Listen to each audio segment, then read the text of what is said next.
When I arrived in Egypt, and the plan was to be based in Cairo for the duration of one of the projects we were doing, and it actually gave us liberty to do some other projects that we're going to be releasing online and through some of our book series.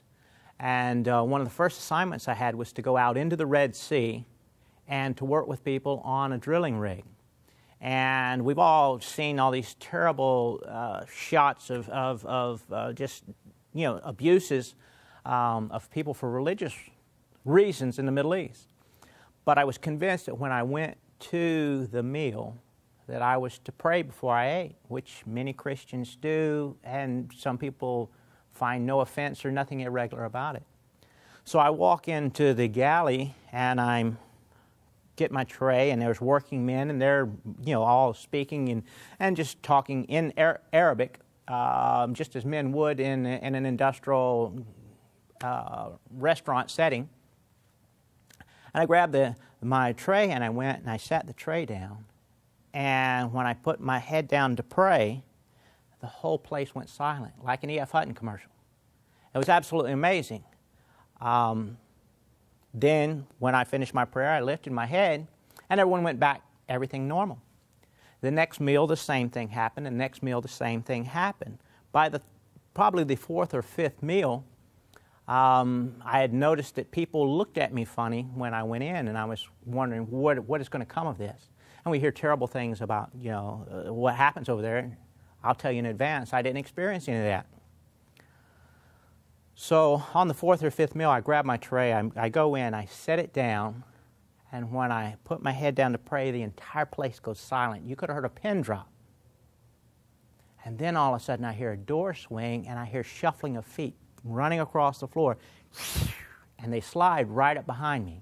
And now I'm thinking, okay, this is where CNN gets their footage. I'm about to lift my head, they're going to lop my head off, it's going to fall in my tray. And as I finished my prayer, I lifted my head, and the cook was standing there, a Muslim. And he says, "What are you doing? What are you doing?" And before I answered, he says, "You're praying.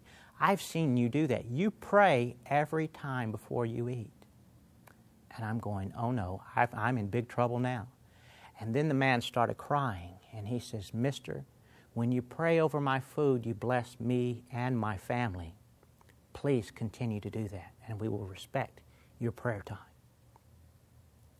And at that point I knew that everything that we're getting on the news, all the terrible things we hear about Muslims, may be flawed. Some of it is true with the radicals, but we have radicals of all walks. And from there, people started opening up, and they started asking me to share. And we're going to make a short video series on some of the things that I got to share.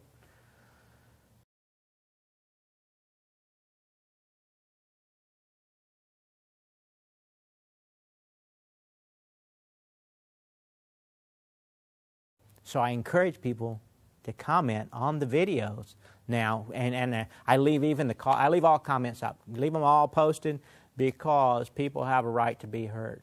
I hope that people will at least watch 2 or 3 videos so they get really good comments